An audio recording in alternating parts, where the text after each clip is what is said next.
uqhokozwano nodushe olushiya amapolisa amane enzakele ngelixa ezama ukuchitha abafundi bebevutha ngomsindo. Kubekho ukutshintshelana ngeembumbulu zerabha, abanye begibisela ngamatye emapoliseni.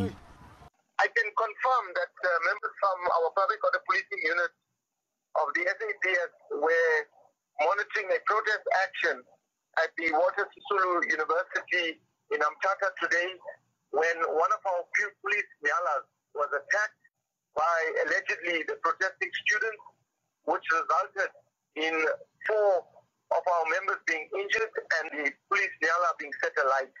Abafundi baphike bema ngomlenze omnye ukuba kukho into ebayamanisa nomntunyekwa ngomlilo kwenyala yamapolisa. Sithe xa singena bephuma amapolisa evenini aqale wona aqala ukudubula abafundi kuba ezama ukukhusela imoto ubana zikwazi ukudlula, then abafundi baye baqala lapho ukugibisela ngamatye kuba amapolisa eqale wona ukudubula abafundi. Idyunivesiti yaseWalter Sisulu ithi noko udushe alusosombululo.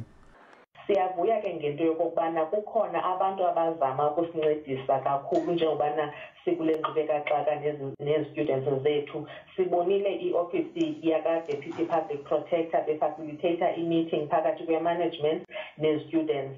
Amapolisa kunyazise iphulo leeyure ezingama-72 bekhangela abenzi bolwaphulo-mthetho khona ukuze bajamelane nengalo yomthetho. Dunkule kunyembizwe iindaba ze-SABC eMthatha.